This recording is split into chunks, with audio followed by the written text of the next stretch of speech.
चलो, तो आज का जो हमारा टॉपिक है वो है motion of the charge particle when both electric field and magnetic field are placed. यानी किसी भी चार्ज पार्टिकल को, अभी तक हम लोग क्या कर रहे थे, चार्ज पार्टिकल को मैग्नेटिक फील्ड में प्लेस कर रहे थे, फिर उस पर हम फोर्स कैलकुलेट कर रहे थे। अब हम क्या करेंगे, किसी भी चार्ज पार्टिकल को जो मूव कर रहा हो उसको हम electric field as well as magnetic field दोनों में रखेंगे, राइट। तो फिर हम देखेंगे उसमें फोर्स क्या लगता है और कैसे लगता है, क्या क्या सिचुएशन होते हैं, इस पर क्वेश्चन किस तरह के बनते हैं। जो मैंने आपको मैग्नेटिक फोर्स बताया है, ठीक है, जिस पे सर्कुलर पाथ पे पार्टिकल मूव करता है, उसी का भी एप्लीकेशन यूज होगा न्यूमेरिकल्स करने में, और भी चीजें होंगी, ठीक है। तो हेडिंग हमारा जो है वो ये है कि motion of the charge particle. आप लोग जो है कुछ कुछ पॉइंट नोट कर लेना अगर आपको अच्छा लगे तो, इसलिए कि इंपॉर्टेंट पॉइंट है। मैं हालांकि नोट्स में मैं एक एक पॉइंट आपको दे दूंगा, फिर भी आप लोग जो है लिख सकते हो, ठीक है। तो दो जो इसका हेडिंग है वो मैं लिख रहा हूँ, right. So write down the heading. क्या है, motion of the charge particle. आप लोग अपने कॉपी में कम से कम हेडिंग लिख ले, motion of the charge particle, motion of the charge particle, charge particle. So motion of the charge particle when both electric field and magnetic field are placed. When both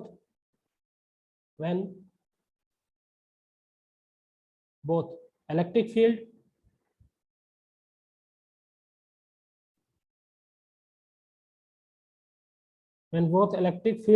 and magnetic field, that is magnetic, when electric field and magnetic field both are placed, both electric field and magnetic field are placed, right.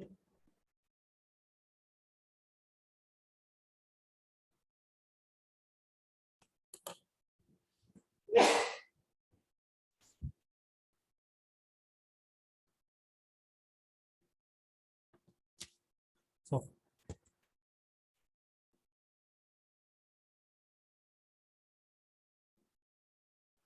when electric field and magnetic field are placed, आप लोग अच्छे तरीके से story की तरह इसको सुनते जाना, बहुत एंजॉय करोगे, ठीक है। तो हमने क्या लिखा हुआ है हेडिंग, किसी भी चार्ज पार्टिकल की मोशन को हम डिस्कस करेंगे, उस पर फोर्स क्या लग रहा है जब उस चार्ज पार्टिकल को हम electric field as well as magnetic field दोनों में हम प्लेस कर दे। तो देखो एजम्पशंस लेंगे, लेट क्यू, क्यू क्या होगा, चार्ज होगा ऑन द पार्टिकल, जिस पार्टिकल को हमको इलेक्ट्रिक फील्ड और मैग्नेटिक फील्ड में क्या करना है, प्लेस करना है, Q, charge on the particle. So charge on the particle, ठीक है, ये पार्टिकल पे चार्ज होगा, राइट। बी क्या होगा, magnetic field. So B magnetic field at the location of the charge, B magnetic field at the location of charge. Charge की location को मैंने क्यों यहाँ पे हाईलाइट किया हुआ है, देखो, eight the location of the charge. Location का मतलब हुआ है कि इलेक्ट्रिक फील्ड हम सॉरी मैग्नेटिक फील्ड हम उस जगह की ले रहे हैं, उस लोकेशन की ले रहे हैं जहां पे हमने चार्ज पार्टिकल क्यू को रखा हुआ है, राइट। ठीक उसी तरह से ई क्या होगा, E will be electric field at the location of the charge, ठीक है, जहां पे चार्ज पार्टिकल रखेंगे उस जगह की इलेक्ट्रिक फील्ड को हम ई कंसिडर कर रहे हैं। E is the electric field at the location of the charge.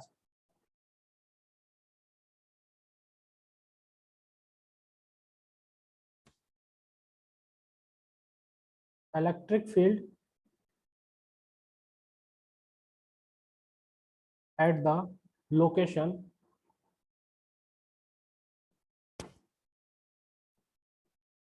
at the location of charge। Charge की लोकेशन पे जो इलेक्ट्रिक फील्ड होगी उसका। अब हम बात करते हैं नेट फोर्स, ठीक है। सो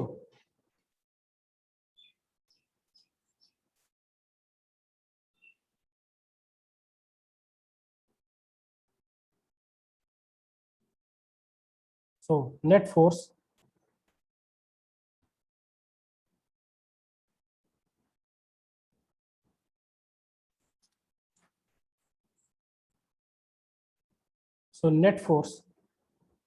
net force on charge particle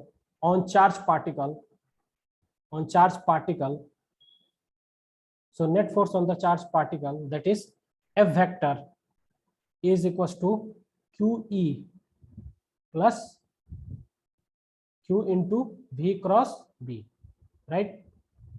आप इसको चाहो तो ऐसे भी लिख सकते हो, वेक्टर बराबर FE, ठीक है, प्लस FmG, लेकिन हमारा स्टैंडर्ड फॉर्म क्या है, ऊपर वाला है।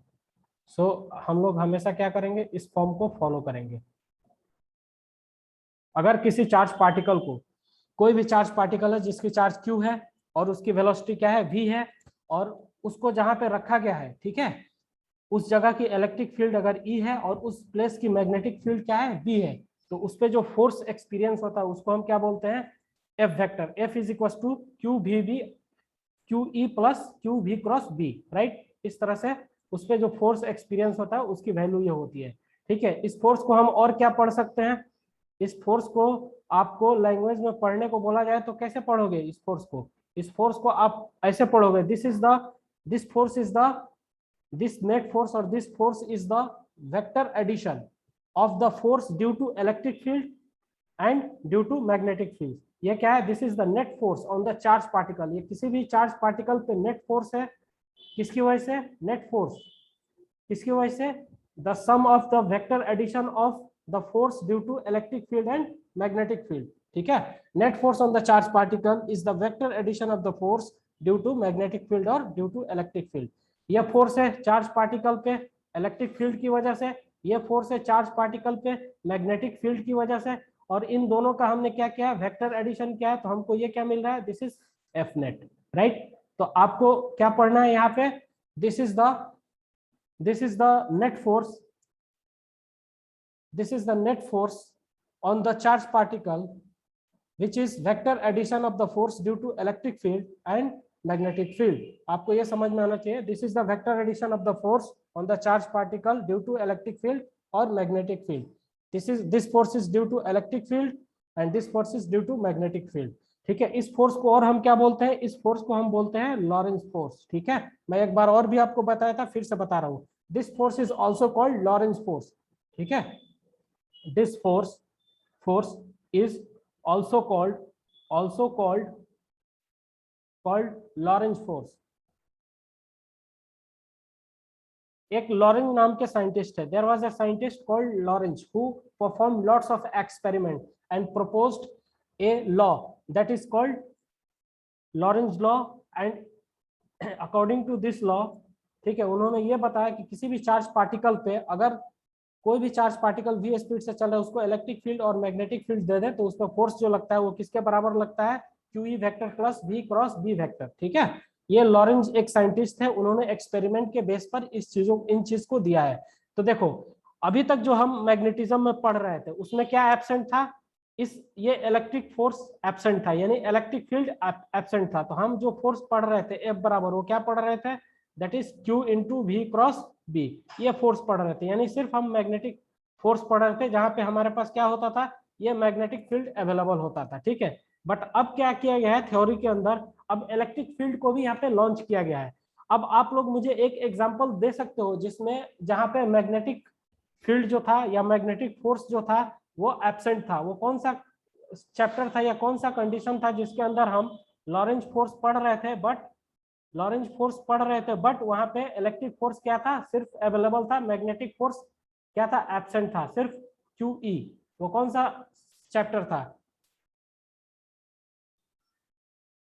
ये क्या था, जीरो था, वो इलेक्ट्रोस्टैटिक्स के अंदर था, ठीक है। इलेक्ट्रोस्टैटिक्स के अंदर भी हम लोग क्या पढ़ते थे, लॉरेंज फोर्स को पढ़ते थे, लेकिन वहां पे मैग्नेटिक फोर्स क्या था, एब्सेंट था, राइट। जो भी चैट में आंसर किया है, सर अपने कल का वीडियो दे दीजिएगा, ठीक है, मिल जाएगा ना, इलेक्ट्रोस्टैटिक्स, वेरी गुड। नील पवन का काटी, वेल वेरी गुड।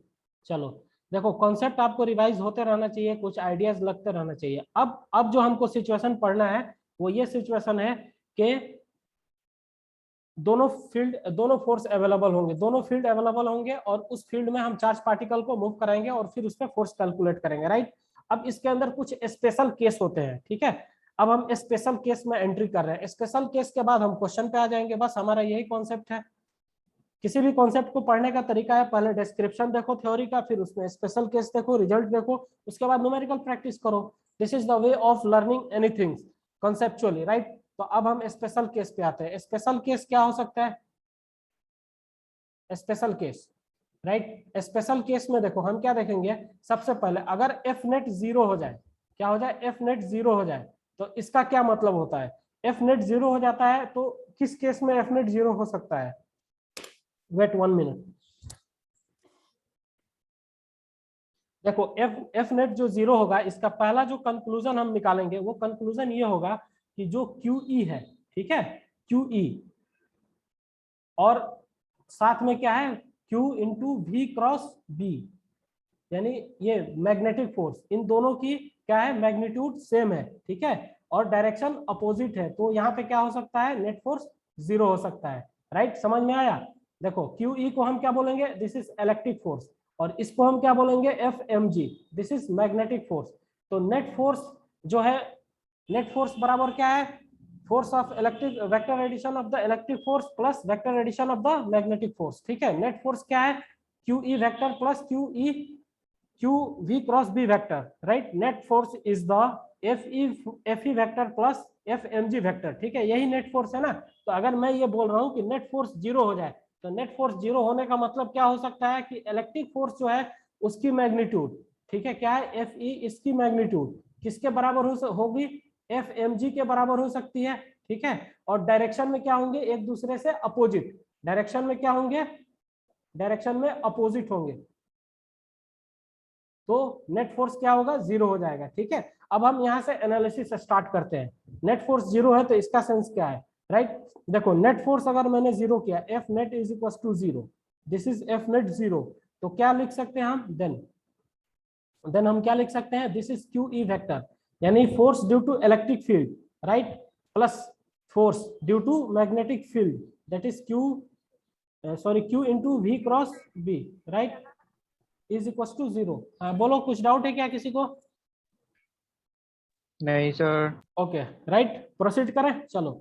तो हमने ये क्या लिखा? Q, force due to electric field plus force due to magnetic field 0, net force 0 हो गया। अब यहाँ से अगर ई वेक्टर की वैल्यू कैलकुलेट करो तो क्या मिल रहा है आपको? E vector will be minus का वी क्रॉस बी, आपको ये चीजें मिल रहा है, ठीक है। इसको इक्वेशन 1 कंसिडर करो। अब देखो इससे आपको क्या क्या कंक्लूजन मिलता है? इससे क्या कंक्लूजन मिलता है जो मैंने आपको बहुत बार बताया है? ई वेक्टर क्या है? This is perpendicular to B vector, इससे ये कंक्लूजन मिलता है ना।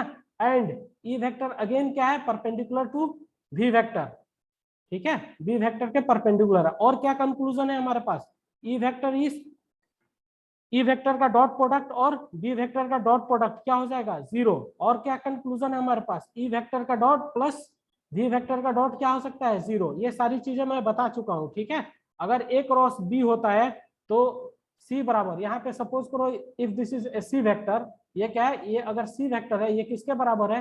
ये ए क्रॉस बी वेक्टर के बराबर है। तो इसका मतलब क्या है? कि ये सी जो है ए के भी परपेंडिकुलर है और बी के भी परपेंडिकुलर है, ठीक है। क्रॉस प्रोडक्ट वगैरह आप पढ़े होंगे तो वहां पे आपको ये आइडिया होगा। तो बस मैंने आपको ये बताया कि फ्रॉम इक्वेशन 1 हम क्या कंक्लूड कर सकते हैं? E vector is perpendicular to B vector and E vector is again perpendicular to V vector, right.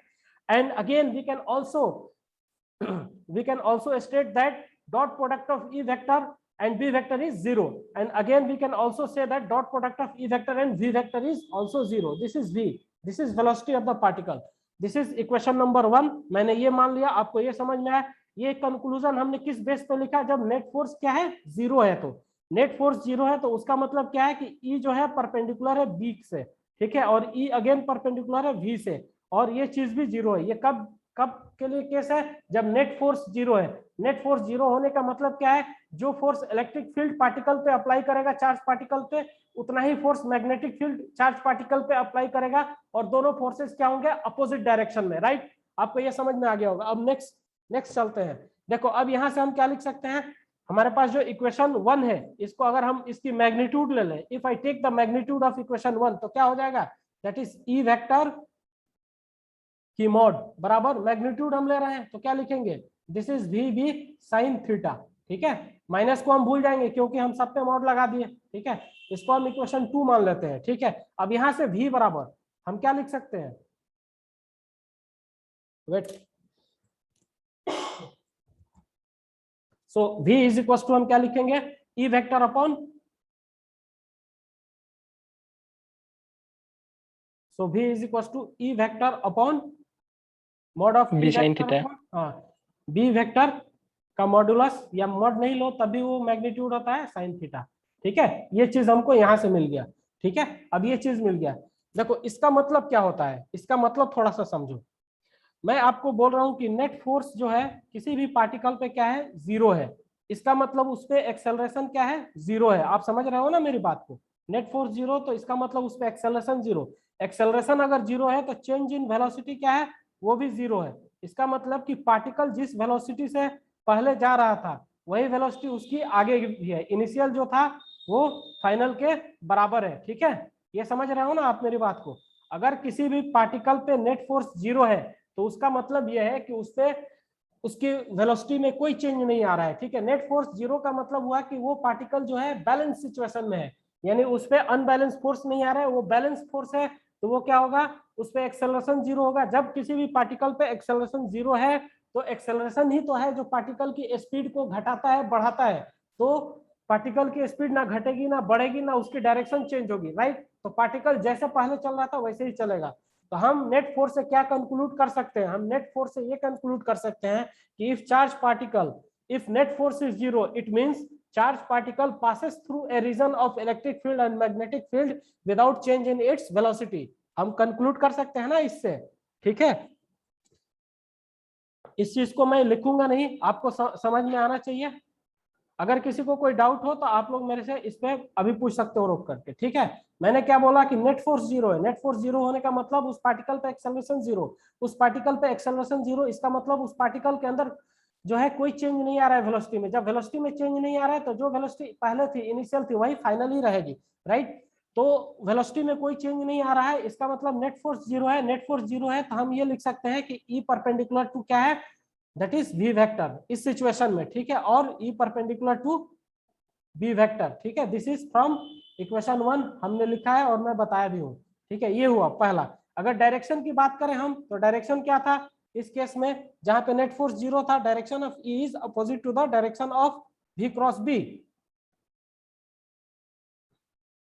Direction की अगर हम बात करते हैं, डायरेक्शन ऑफ ई, ठीक है, ई की, तो वो क्या था, opposite to the direction of E is opposite,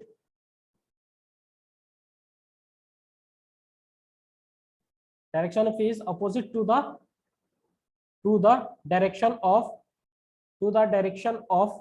क्या होगा, v क्रॉस b, ठीक है। v क्रॉस b के जो डायरेक्शन होगा ना परपेंडिकुलर, उससे अपोजिट होगा, क्योंकि हमने क्या लिया हुआ है यहाँ पे, माइनस लिया हुआ है, ठीक है। अब थोड़ा सा हम समझते हैं कि कैसे सीन होगा। देखो सपोज करो कि आपके पास ये कोई बी वेक्टर है, ठीक है, यानी ये मैग्नेटिक फील्ड इस डायरेक्शन में है और वेलोसिटी वेक्टर क्या है, इधर की तरफ है, जो मैग्नेटिक फील्ड से थीटा एंगल बना रहा है। तो ई वेक्टर होगा, वो ई वेक्टर v से भी परपेंडिकुलर होगा और b से भी परपेंडिकुलर होगा, ठीक है। तो आप v क्रॉस b करोगे तो डायरेक्शन किधर की तरफ आएगा, ऊपर की तरफ आएगा ना। v क्रॉस b, अगर b पे अपनी राइट हैंड की उंगली को रखो खड़ा करके और क्रॉस करो तो थंब ऊपर की तरफ जा रहा है,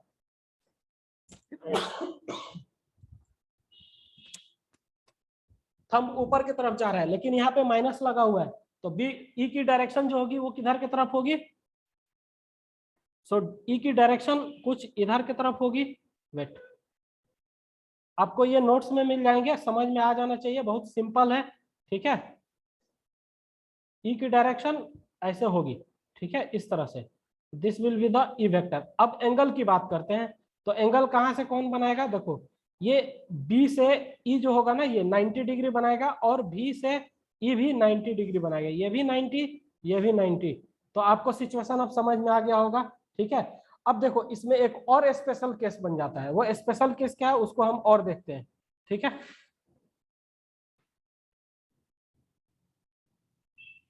अब अगर हमारे पास फॉर्मूला क्या आया, जो एफ नेट जीरो था उससे हमने क्या निकाला, v बराबर E upon B cos theta, this is due to F net 0। अब देखो इसके अंदर स्पेशल केस और हो सकता है, स्पेशल केस।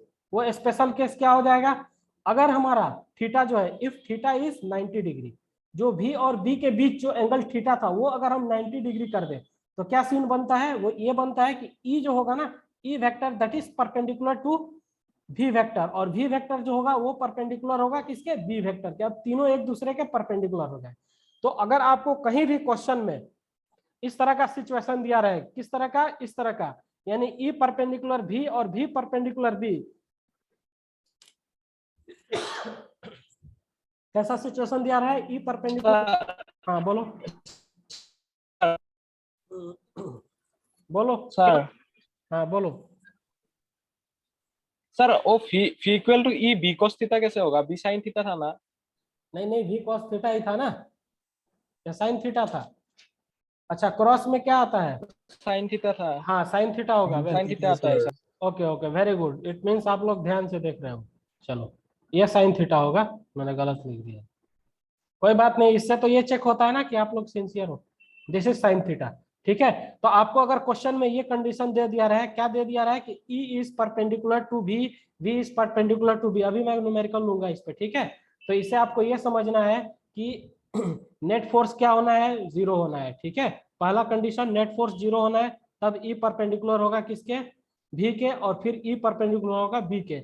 अब अगर थीटा 90 डिग्री है, तीनों परपेंडिकुलर है, इसका मतलब थीटा भी 90 डिग्री है, तो जो हमारा वेलोसिटी का मॉडिफाइड फॉर्मूला है वो क्या हो जाएगा, ई बाई बी हो जाएगा, ठीक है। ई बाई बी कहीं दे दिया रहा है क्वेश्चन में, तो आपको क्या समझना है, E is perpendicular to B, B is perpendicular to B and theta is 90।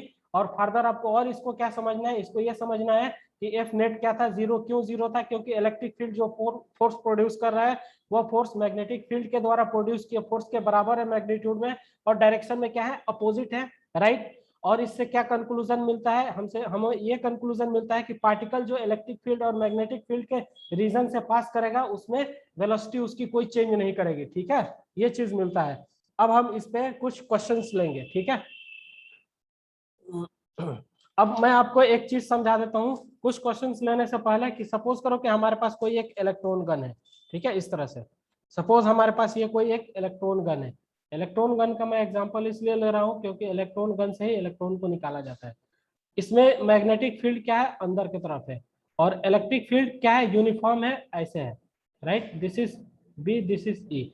और वेलोसिटी ऑफ इलेक्ट्रॉन यहाँ से निकल रहा है वी वेलोसिटी से, क्या है, भी जो परपेंडिकुलर है, ठीक है, किससे, बी से और भी से। तो ये क्या करेगा, ये सीधा ऐसे निकल जाएगा। अगर परपेंडिकुलर नहीं रहा भी, दिस इज भी, बी से, तो ये इधर के तरफ टकराएगा, इधर की तरफ टकराएगा। तो लीनियर वेलोसिटी के लिए हमें क्या होना चाहिए, E perpendicular to B, B perpendicular to B, ठीक है, and V is perpendicular to both, right? अब क्वेश्चन लेंगे थोड़ा और उसके बाद समझते हैं। एक नोट्स है जो आपको मैं समझा दूंगा, वो नोट्स ये है, आपको मिल जाएंगे। When a particle is moving under the action of electric field and magnetic field, then speed will change. Speed क्या होगा, चेंज होगा। क्यों चेंज होगा, due to the work perform by the electrostatic force, right. तो सिर्फ electrostatic force ही जो है मूविंग चार्ज पे वर्क परफॉर्म करता है, मैग्नेटिक फोर्स नहीं करता है। मूविंग चार्ज पे मैग्नेटिक फोर्स वर्क क्यों नहीं परफॉर्म करता है, क्योंकि फोर्स जो है ना, फोर्स के डायरेक्शन 90 डिग्री पे फोर्स लगता है डिस्प्लेसमेंट के डायरेक्शन में। डिस्प्लेसमेंट किधर की तरफ होता है, वेलोसिटी के डायरेक्शन में, ठीक है। तो 90 डिग्री पे फोर्स लगता है तो कॉस क्या करता है, जीरो कर देता है, राइट। तो एक क्वेश्चन होगा सिंपल सा, बहुत ही अच्छा कॉम्प्रिहेंसिव क्वेश्चन, उसके बाद हम आगे प्रोसीड करेंगे। क्वेश्चन ये है, कुछ आप लोग क्वेश्चन को देखते जाना, ये लिख लेना, क्वेश्चन को मेरे साथ लिखो। ए charge particle, A charge particle, a charged particle is passing,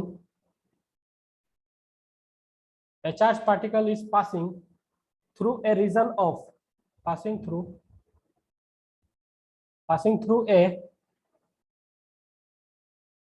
a charged particle is passing through a region of electric field and magnetic field, electric and magnetic field, electric and magnetic field without change in its velocity, without change change in wait without change in its velocity, ठीक है। और क्या दे रखा है, then select the possible following correct option, ठीक है, possibilities, then select the following correct possibilities, select the following correct possibilities,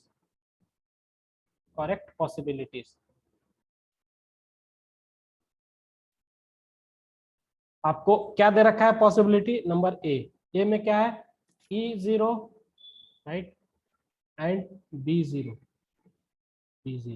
A, B में क्या है आपको, E does not equal to 0, E 0 के बराबर नहीं है एंड B 0 है। सो सी क्या दे रखा है हमको, सी में ये दे रखा है E0 and B does not equal to 0, E0 and B does not equal to 0। और डी ऑप्शन क्या दे रखा है, डी में हमको दे रखा है E does not 0 and B doesn't equal to 0, ठीक है। अब देखो क्वेश्चन को एक बार मैं समझाता हूं, चलो किसी ने आंसर दिया, क्या है प्लीज सर, नहीं समझा, इलेक्ट्रोस्टैट्स, ये प्लीज वाले कौन है भाई, सर आपने कल का, अरे सब मिल जाएगा रिकॉर्डिंग, मत टेंशन लो आप लोग। ए इरफान ए, ठीक है। डी देखो इसमें पॉसिबल केस सेलेक्ट करना है, एक आंसर नहीं है, मोर देन ए है इसमें, एक आंसर नहीं है उसी को आप लोग बता दो, 3 आंसर है एक नहीं है, तो जो आंसर नहीं है वो क्या है, बी है, ठीक है। जितने लोग ए बोल रहे हैं वो सही है, जितने लोग सी बोल रहे हैं वो भी सही है, जितने लोग डी बोल रहे हैं वो भी सही है, और ये तीनों सही है, बट एक आंसर नहीं है, ये नहीं है, ये क्यों नहीं है, तो देखो अब इसको हम समझते हैं सिचुएशन को। डी ए डी, चलो ए डी सही है, ए डी सी तीनों सही है, राजेश रंजन सी के साथ ए भी सही है बेटा, और आपका डी भी सही है, ठीक है। कल्लोल ए डी के साथ सी भी सही है, ठीक है। चलो अब हम देखते हैं क्यों सही है क्यों गलत है। इरफान जमान ए सी बिल्कुल सही है, ए सी और डी भी इंक्लूड कीजिए, ठीक है। चलो फिर हम देखते हैं, जिन्होंने दिया बहुत बढ़िया, जो ट्राई कर रहे हैं वो भी अच्छा है।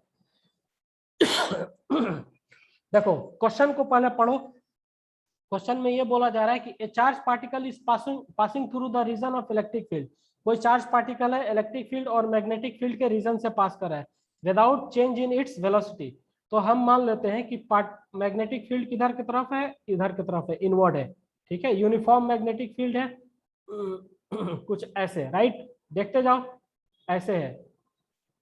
और बी क्या है, इलेक्ट्रिक फील्ड किधर की तरफ है, इधर की तरफ है, right, this is E and this is the direction of B, और वेलोसिटी किधर की तरफ है, ऐसे है, ठीक है। मैं ये ऐसा कंसीडर कर ले रहा हूं। अब हम ए ऑप्शन पे आते हैं।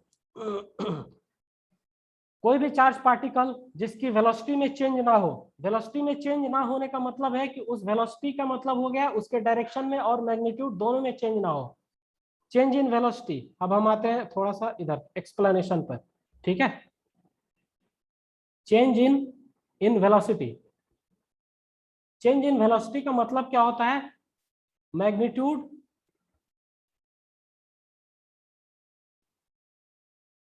एज वेल एज डायरेक्शन, दोनों में चेंज हो, ठीक है, magnitude as well as direction दोनों में चेंज हो। और विदाउट चेंज इन वेलोसिटी का मतलब क्या हुआ, विदाउट चेंज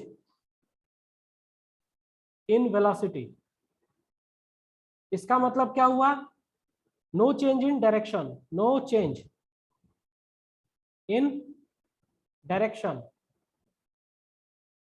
मैं डायरेक्शन को DIRN से दिखाता हूं, और no change in magnitude, no change in magnitude, और मैग्नीट्यूड में भी कोई चेंज ना हो, ठीक है। तो पहला जो ए ऑप्शन है हमारा ए, तो वहां पे ई क्या है, 0 है, एंड बी क्या है, वो भी 0 है, तो कोई फोर्स ही ना लग रहा हो तो नेट फोर्स 0 हो जाएगा। तो जब नेट फोर्स 0 हो जाएगा तो क्या होगा, no without change in velocity particle जो है पास कर जाएगा इलेक्ट्रिक फील्ड मैग्नेटिक फील्ड से। दिस इज द फर्स्ट, सबको समझ में आया होगा। अब हम बी की बात करते हैं। देखो बी, तो बी में क्या है, E does not equal to zero, electric force लग रहा है, इलेक्ट्रिक फील्ड क्या है, चार्ज पे फोर्स लगा रहा है, बट बी क्या है, जीरो है, मैग्नेटिक फोर्स जो है उस पर जीरो है। तो मैंने कहा था ना कि जब भी किसी भी चार्ज पार्टिकल पे इलेक्ट्रिक फोर्स लगता है तो वो चार्ज पार्टिकल क्या करेगा, वर्क परफॉर्म करेगा। तो work done by charge particle क्या लिखते हैं, डब्ल्यू ऑल बराबर हम क्या लिख देते हैं, change in kinetic energy. Kinetic energy क्या होता है, हाफ हाफ एम कॉमन निकाल लो, this is v final minus v initial का स्क्वायर, ये हो जाता है। तो इलेक्ट्रिक फोर्स क्या करेगा, वर्क डन परफॉर्म कर देगा पार्टिकल पर, जिसकी वजह से पार्टिकल की वेलोसिटी चेंज हो जाएगी। तो पार्टिकल की जब वेलोसिटी, मतलब यहाँ पे स्पीड की ये स्पीड है ना, फाइनल चेंज हो गया, तो डायरेक्शन अगर सेम रहा बट यहाँ पे मैग्नीट्यूड चेंज हो जा रहा है, तो ये केस पॉसिबल नहीं है। यानी अगर इलेक्ट्रिक फील्ड दे देंगे, मैग्नेटिक फील्ड जीरो कर देंगे, तो particle with change magnetic field से के रीजन से बाहर आएगा। ठीक है, दूसरा हो गया। तीसरे पे आते हैं हम। थर्ड केस क्या है, थर्ड केस में क्या है, ई बराबर जीरो एंड बी बराबर zero, B does not equal to zero, B zero. ठीक है, तो पहली चीज ई बराबर जीरो, तो इलेक्ट्रिक फोर्स क्या होगा, क्यू ई जीरो हो जाएगा। ठीक है, क्योंकि इलेक्ट्रिक फील्ड जीरो है। बी जीरो नहीं है, तो बी जीरो नहीं है तो मैग्नेटिक फोर्स लग भी सकता है और नहीं भी लग सकता है। ठीक है, अगर अगर पार्टिकल इधर की तरफ v वेलोसिटी से जा रहा है, ठीक है, और मैग्नेटिक फील्ड जो है इधर की तरफ ही लग गया, ठीक है, इधर की तरफ ही लग गया, यानी मैग्नेटिक फील्ड अगर वेलोसिटी वेक्टर के पैरेलल होता है, एंटी पैरेलल होता है, तो उस चार्ज पार्टिकल पे मैग्नेटिक फोर्स क्या हो जाता है, जीरो। ठीक है, एफ एम जी क्या हो जाता है, जीरो। तो अगर मैग्नेटिक फील्ड प्रेजेंट है तो ये गारंटी नहीं है, this is not a sure test that it experience a magnetic force. तो सी ऑप्शन भी करेक्ट है। सी में भी क्या हो सकता है कि पार्टिकल जो है विदाउट चेंज उस रीजन से पास करे, क्योंकि मैग्नेटिक फोर्स क्या हो जाएगा, जीरो हो जाएगा अगर वेलोसिटी वेक्टर और बी वेक्टर पैरेलल हो जाए तो, और इलेक्ट्रिक फोर्स तो अवेलेबल है ही नहीं। और डी जो ऑप्शन है वो डी क्या है, E does not equal to zero and B does not equal to zero. तो ये कौन सा केस है, ये वो केस है जहां पे इलेक्ट्रिक फील्ड भी फोर्स प्रोड्यूस कर रहा हो, इलेक्ट्रिक फोर्स, और मैग्नेटिक फील्ड भी क्या कर रहा हो, फोर्स प्रोड्यूस कर रहा है, मैग्नेटिक फोर्स, बट दोनों फोर्स मैग्नीट्यूड में इक्वल हो जाए और अपोजिट डायरेक्शन में लग जाए, तो यहाँ पे भी क्या हो जाएगा, एफ नेट जीरो हो जाएगा। सो आपको ये चीज समझ में आ गया। अब एक क्वेश्चन और लेंगे इसी पे।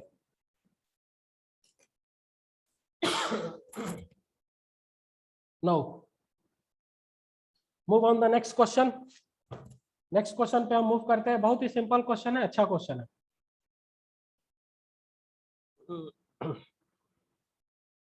नेक्स्ट क्वेश्चन क्या है, इन above question select the possible condition if charge particle passes through the region without deviation। बहुत ही इंपॉर्टेंट, अच्छा conceptual question. In above question, in above question, right, select the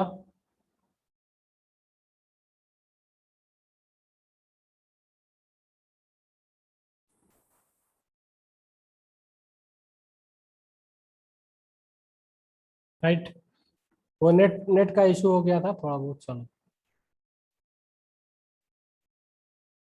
ठीक है, मैं क्वेश्चन लिखता हूं।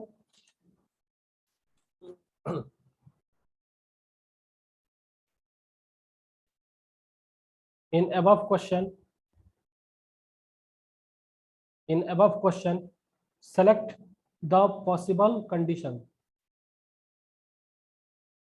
select the possible condition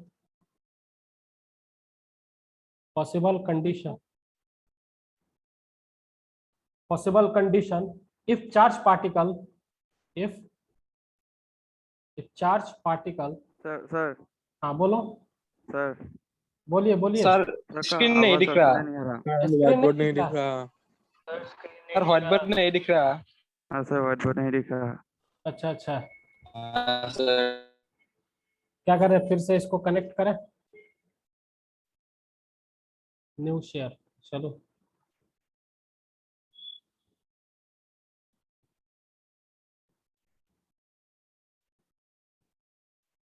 आया,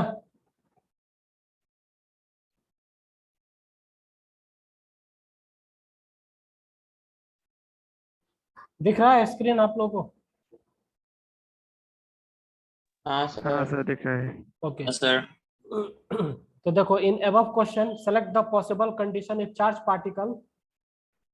charge particle passes through the region without deviation. If charge particle passes through the region without deviation.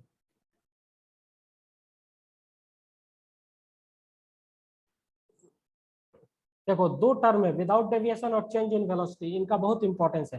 Without deviation का मतलब क्या होता है, सबसे पहले मैं लिखता हूं, पहले आपको चीजें समझा देता हूं। ए ऑप्शन क्या है, वो वही चीज है, ई बराबर 0 और क्या है, एंड बी बराबर 0। बी क्या है, that is E does not equal to 0 and B is equal to 0। C क्या है, सी में ई बराबर 0 and B does not equal to 0 और ई बराबर क्या है, फिर again does not equal to 0 and v does not equal to 0। वही क्वेश्चन है, बस मैंने इसका सिचुएशन बदल दिया है। ठीक है, ठीक है। एक टर्म होता है विदाउट डेविएशन, विदाउट डेविएशन इसका मतलब समझ लो जरा, उसके बाद ये क्वेश्चन अपने आप कर लोगे। विदाउट डेविएशन का मतलब होता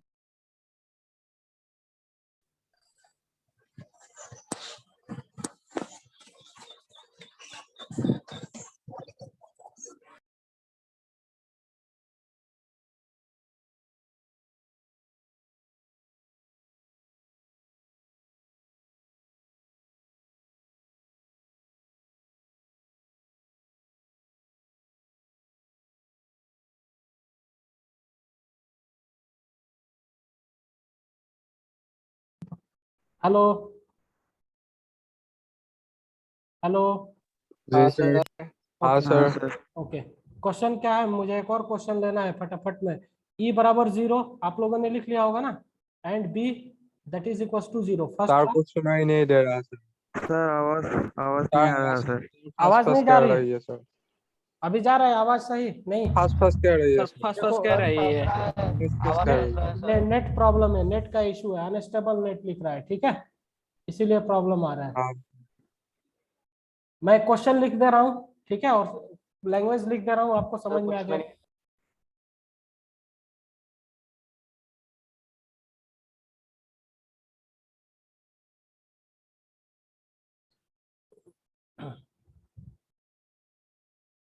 E does not equals to 0 और क्या है, B is equals to 0 and C equals to 0 and B does not equals to 0 last।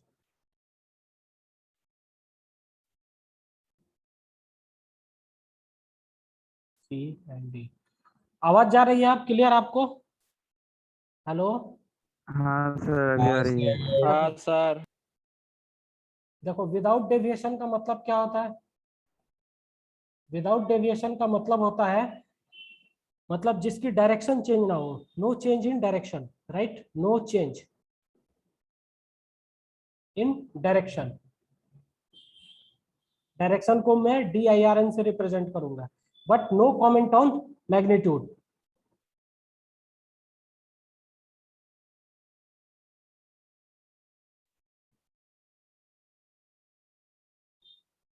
देखो कहीं भी आपको क्वेश्चन में विदाउट डेविएशन लिखे तो इसका मतलब ये समझना है कि पार्टिकल की डायरेक्शन चेंज नहीं होगा एनी हाउ, बट हम उसकी मैग्नीट्यूड के बारे में कुछ नहीं बोल सकते, हो सकता है मैग्नीट्यूड चेंज हो जाए ना हो जाए। ठीक है, तो अब देखो, एक तो ये सिचुएशन हुआ, ई बराबर 0 बी बराबर 0, नेट 0 हो जाएगा, तो यहाँ तो वेलोसिटी भी चेंज नहीं हो रहा है। ठीक है, तो नो डेविएशन का तो केस और भी इजीली, यहाँ पे मैग्नीट्यूड और डायरेक्शन दोनों चेंज नहीं हो रहा है, हमको तो सिर्फ डायरेक्शन से मतलब है। अब अगर इसकी बात करते हैं, ठीक है, इसकी बात करते हैं, E does not equal to 0 and B is equal to 0, तो मैग्नेटिक फील्ड 0 है और इलेक्ट्रिक फोर्स क्या है, लग रहा है, तो पार्टिकल क्या करेगा, वर्क परफॉर्म करेगा। तो सिर्फ क्या होगी, स्पीड चेंज होगी, ठीक है, डायरेक्शन चेंज नहीं होगा पार्टिकल का।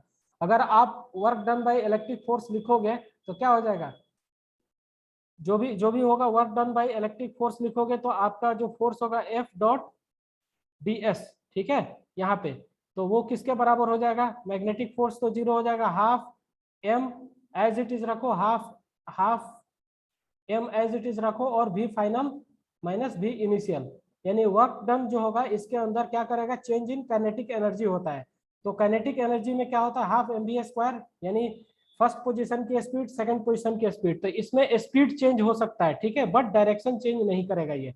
इसकी बात करते हैं, अगर ई बराबर जीरो तो कोई इलेक्ट्रिक फोर्स नहीं है, तो कोई वर्क परफॉर्म नहीं होगा, ना ही स्पीड कोई चेंज नहीं होगा। अब इस मैग्नेटिक फील्ड की बात करते हैं, तो अगर मैग्नेटिक फील्ड इधर की तरफ लग रहा है और इसी के पैरेलल अगर हम वी वेक्टर लगा दें तो यहाँ कोई मैग्नेटिक फोर्स नहीं होगा। जब एफ एम जी नहीं होगा तो मैग्नेटिक फोर्स और इलेक्ट्रिक फोर्स दोनों जीरो हैं, तो यहाँ पे वेलोसिटी ही चेंज नहीं हो रहा है, डायरेक्शन और मैग्नीट्यूड दोनों। और तीसरा केस ये हो गया, जिसमें जो फोर्स इलेक्ट्रिक फील्ड प्रोड्यूस करेगा उसी मैग्नीट्यूड का उसी मैग्नीट्यूड का फोर्स मैग्नेटिक फील्ड प्रोड्यूस करेगा, बट अपोजिट डायरेक्शन में। तो इसमें चारों केस पॉसिबल है, यानी पार्टिकल जो है ना किसी भी इलेक्ट्रिक फील्ड और मैग्नेटिक फील्ड से विदाउट डेविएशन पास कर सकती है इन चारों केस में, ठीक है। बाकी लोग कहाँ चले गए, सिर्फ 23 लोग दिख रहे हैं हमको, ठीक है। एक क्वेश्चन और लेते हैं, बहुत ही अच्छा क्वेश्चन है, 10 मिनट का टाइम है, हम लोग उसको कोशिश करेंगे निपटा दें। जो भी हमने पढ़ा उसी पे बेस्ट क्वेश्चन है, मैं क्वेश्चन को लिखता हूँ, आपको समझ में आ जाएगा, ठीक है। बाकी आपको रिकॉर्डिंग सब मिल जाएंगे, नोट्स दे दूंगा, मैं आज ही दे दूंगा आपको। तो क्वेश्चन लिख रहा हूँ, बहुत प्यारा सा क्वेश्चन है, इस क्वेश्चन को करके हम टॉपिक को कंक्लूड करेंगे। और जो भी हम इतना देर जो है ना हमने बोला है उसी पे ये चीज डिपेंड है, राइट। तो क्वेश्चन हम लिखते हैं, आप लोग मेरे साथ क्वेश्चन लिखते जाओ, ठीक है। क्या है, एन इलेक्ट्रॉन, किसी का कुछ चैट है क्या, सर ऑडियो क्लियर नहीं आ रहा है, ऑडियो क्लियर नहीं जा रहा है आपका, हेलो। अभी ठीक है सर, ठीक है सर अभी। ओके, तो देखो मेरे साथ आप लोग क्वेश्चन लिखते जाओ, एन इलेक्ट्रॉन बीम न्यूमेरिकल हम लोग बहुत अच्छे से करेंगे, ताकि क्वेश्चन, अब मेरा ये कॉन्सेप्ट है कि न्यूमेरिकल ज्यादा किया जाए, कॉन्सेप्ट थोड़ा सा हो गया है अपना न्यूमेरिकल करने के लायक। तो क्या लिखा है, an electron beam passes through an electron beam passes through an electron beam passes through a magnetic field,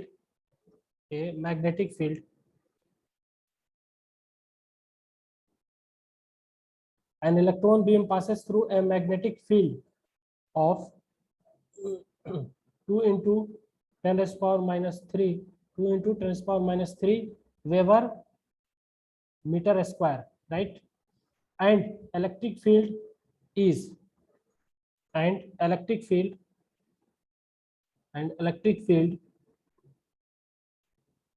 is 3.2 into 10 raised power minus 10 raised power 4 volt per meter, right.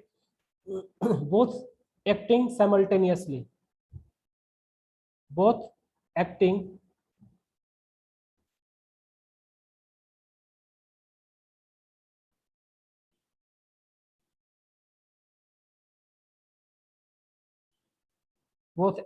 simultaneously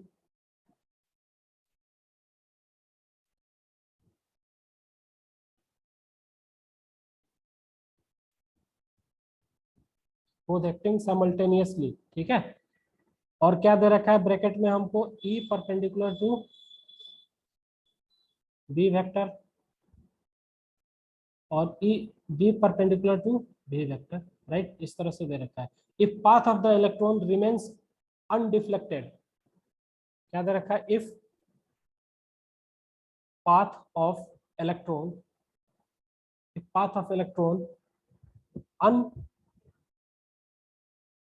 undeflected, electron की जो path है वो क्या है, undeflected है,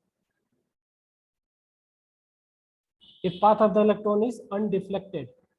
ठीक, calculate the speed of the electron, तो क्या कैलकुलेट करना है, कैलकुलेट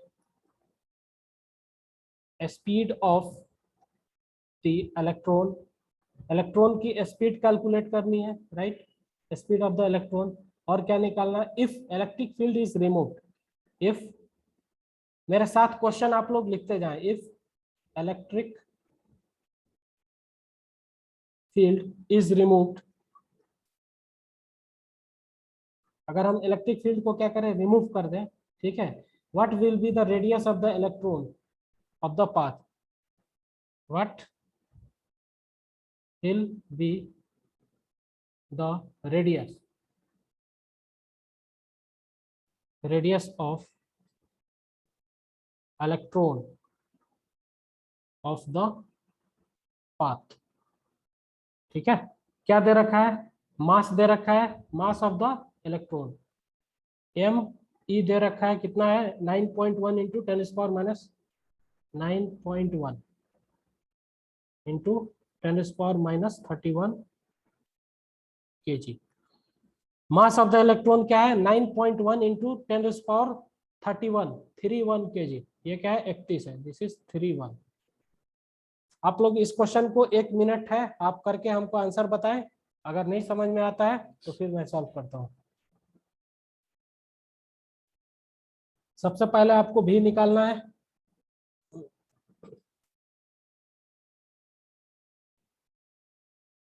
ठीक है,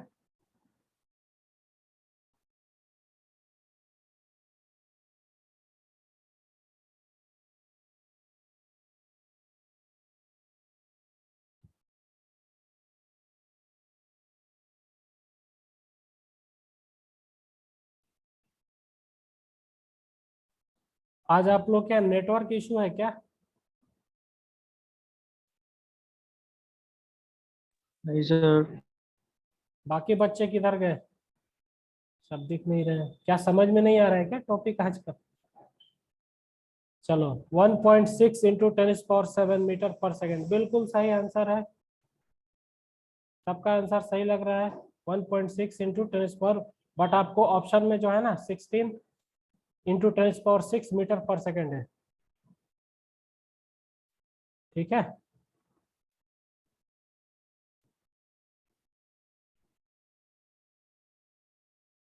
तौहीन दास, गुड। सिद्धार्थ सर अच्छे से साउंड नहीं आ रहा है, सिद्धार्थ आपको अभी भी प्रॉब्लम है साउंड की, 12-16।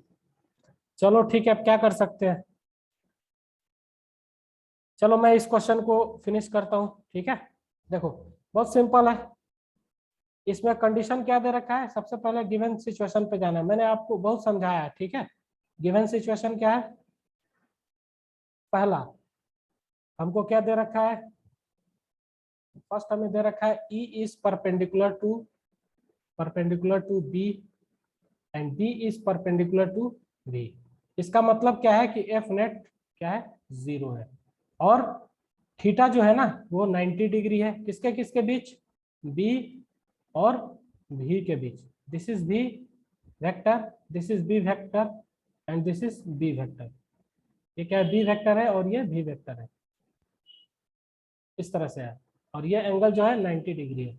तो इसके लिए जो फॉर्मूला आता था, जो हमने डिराइव किया था, वो V बराबर क्या होता था, दैट इज E/B, जहां से आपको ये आंसर निकल गया होगा 1.6 इंटू 10⁻7 मीटर पर सेकेंड, या इसको आप ये भी लिख सकते हो 6 मीटर पर सेकेंड।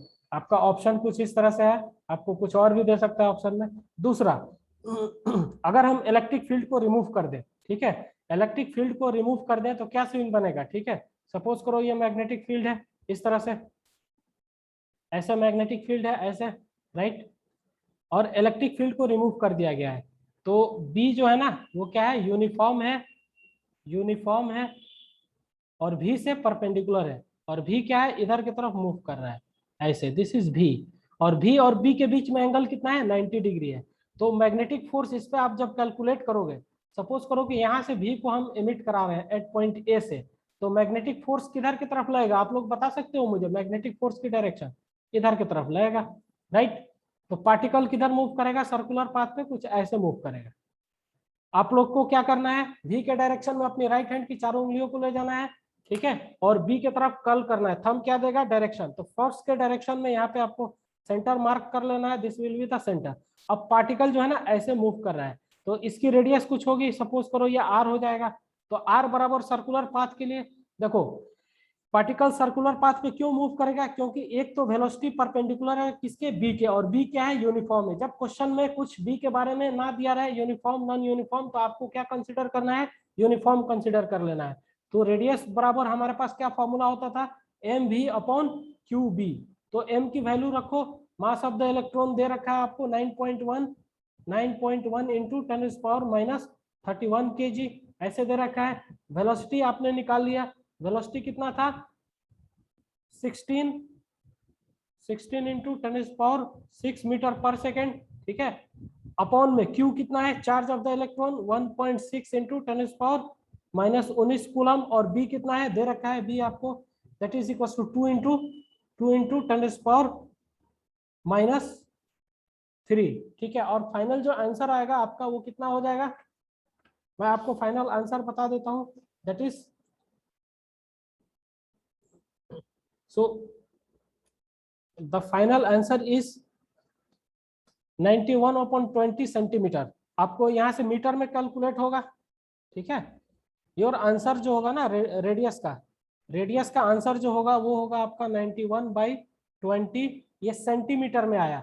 जबकि आप यहां से जब कैलकुलेट करोगे ना तो आप मीटर में गेन करोगे, उसको 10⁻² से मल्टीप्लाई करके ये लाओगे आंसर, ठीक है। तो आपका जो है इस तरह से आंसर आ जाएगा। आज के लिए हम इतना ही रहने देते हैं, नेक्स्ट क्लास में हम और क्वेश्चन करेंगे। आपको मैं अभी 2-3 क्वेश्चन दे दूंगा एज ए डीपीपी, आपको सॉरी एज ए होमवर्क आपको सॉल्व करना है क्वेश्चन को, और नोट्स को बार बार पढ़ना है। आप नोट्स नहीं पढ़ोगे तो ना ही आपसे एससी वर्मा सॉल्व होगा, ना कोई क्वेश्चन सॉल्व होगा, ठीक है। नोट्स क्या है, एक रेफरेंस है। मैंने थ्योरी बहुत ही ब्रीफली आपको एक्सप्लेन किया है, एक एक पॉइंट, ताकि आप एससी वर्मा इजीली सॉल्व कर सको, ठीक है, इस तरह से। तो ये तन्मय आपका आंसर क्या है, 4.5 सेंटीमीटर, ठीक है। आप लोग इसको सॉल्व करके देख लेना, अगर इतना आ जाए तो कितना होगा 4.5, हाँ approximately Tanmay your answer is correct centimetre में, ठीक है। चलो कलोल आपका भी आंसर सही है, मैंने यहाँ होल नंबर में किया हुआ है, फ्रैक्शन में आप जो है फ्रैक्शन में दे रहे हो आंसर, ठीक है। तो अब क्लास को हम यहीं पे खत्म करते हैं आज के लिए, चलो thank you, bye. Bye sir.